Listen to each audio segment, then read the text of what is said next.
Assalamualaikum warahmatullahi wabarakatuh. Balik lagi sama Jambur 88. Di video kali ini saya nggak bakal ngebahas soal motor listrik. Saya nggak bakal ngebahas soal sampo mobil, cuci motor mobil, atau poles motor mobil seperti video-video saya sebelumnya. Tapi saya bakal ngebahas soal berita-berita yang lagi rame, lagi booming hari ini sama kemarin itu.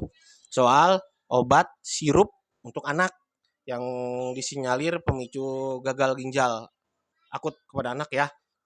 Nah, kenapa saya pengen ngebahas ini? Basic saya sebenarnya adalah farmasis. Saya adalah apoteker. Udah hampir 10 tahun ada gelar apoteker di depan nama saya. Dulu di belakang ya gelarnya, sekarang di depan. Jadi asa kumanya. Sunda nggak apa-apa ngomong Sunda ya.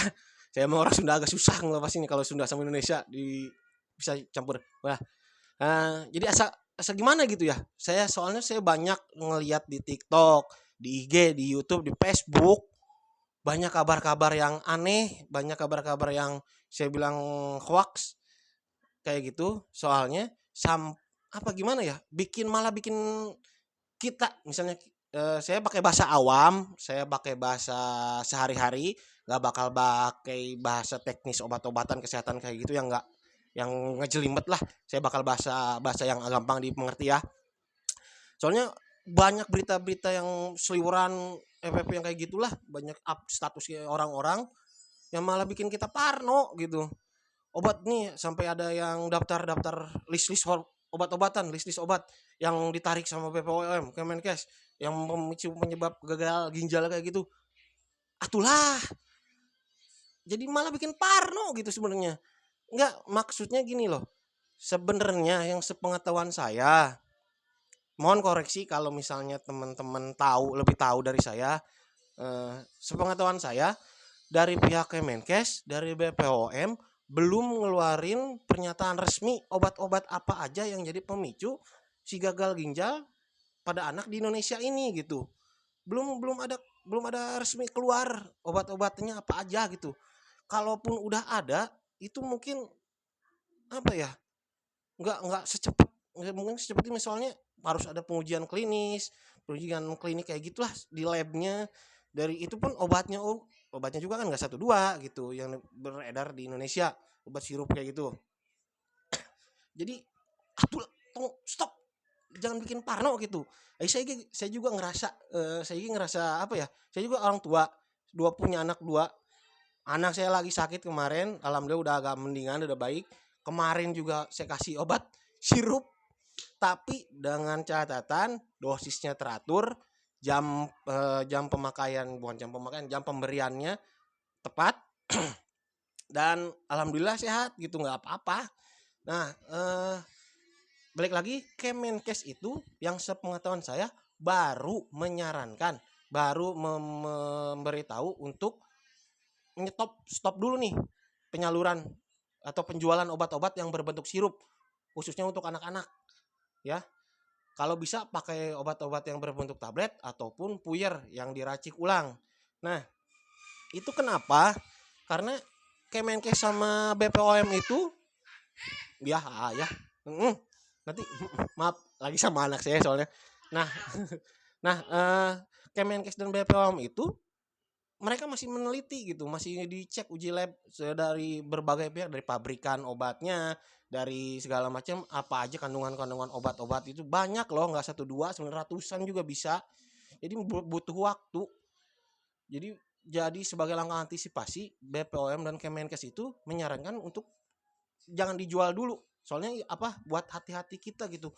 Bukannya ngasih tahu daftar obat ini obat ini ini obat ini bahaya. Enggak. Bukan itu, malah jadi parno ke kitanya gitu, bukan. Nah, apa banyak banget ngomong. Nah, balik lagi pertamanya, kenapa rame, dan ini juga agak nggak saya nggak ngerti gitu kenapa rame di Indonesia juga, terus bisa ngepas gitu waktunya. Pertama, kasusnya itu sebenarnya di Gambia. Gambia itu negeri di benua Afrika, nggak tahu sebelah mananya pokoknya di negeri Afrika lah, di benua Afrika, saya nggak tahu di belah mananya. Nah, di Afrika itu, di Gambia itu ada banyak kasus gagal ginjal akut pada anak, dan angka kematiannya juga tinggi. Dan setelah diselidiki itu, sepengetahuan saya juga ada 4 jenis obat yang jadi pemicu dari gagal ginjal itu. Dan obat-obatan itu berasal dari India.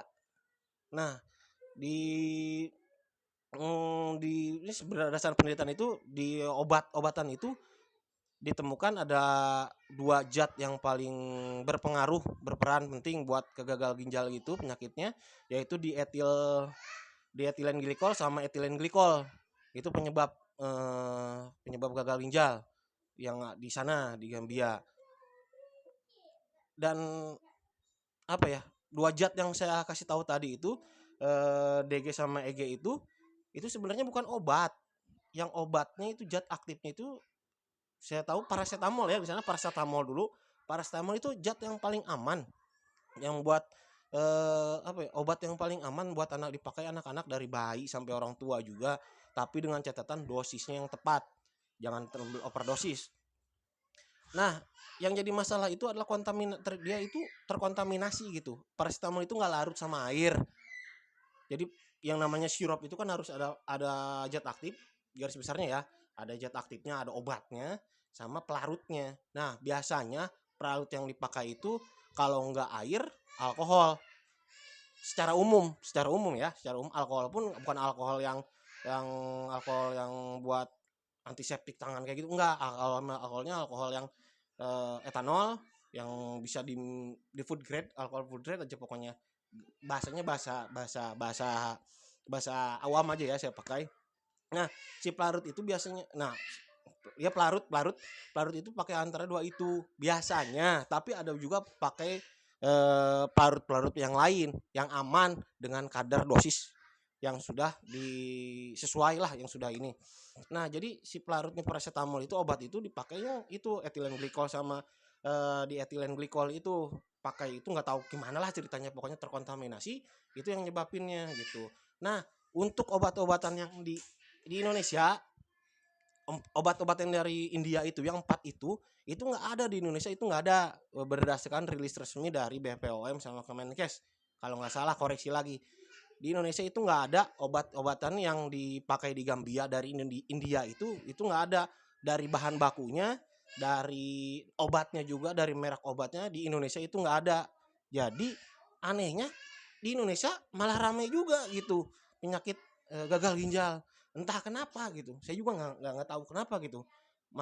Soalnya kan masih dalam penyelidikan di Kemenkes sama di BPOM kayak gimana itu, mereka lembaga yang berhak tahu dan berhak ngasih konfirmasi ke kita sebagai warga juga Indonesia. Ya tunggu aja lah rilis resminya, nggak bakal ya apa ya gitulah, asa kumaha gitu. Saya ngelihat banyak di TikTok, di IG share atau WhatsApp apalah kayak gitu, banyak yang bikin daftar obat ini, banyak juga yang aduh anak aku udah sakit minum obat ini gimana, maafin mama. Aduh, kayak jadi parno gitu ka urangna gitu, jadi sieun ka urangna.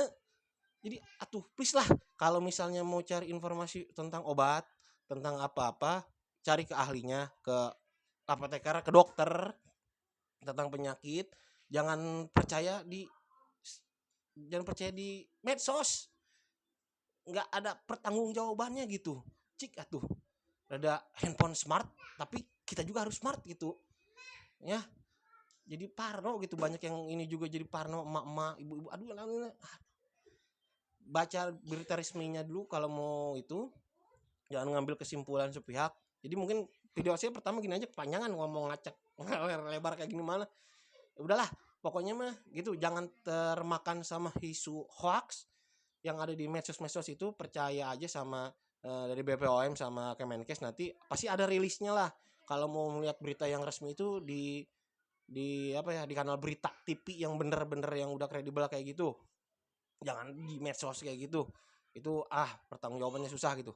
Oke, kalau misalnya ada pertanyaan atau lain silakan di kolom komentar. Nanti juga di video saya punya berkas-berkas dari pabrikan obat, dari pabrik obat, pernyataan resmi dari mereka kalau zat-zat zat-zat atau obat-obat mereka yang jual, mereka yang ini itu nggak terkontaminasi dari tadi dietilen glikol sama etilen glikol. Ada dari Sanbe, dari Mercy, dari Otto, apa banyak lah pokoknya saya punya. Nanti saya share juga di video selanjutnya.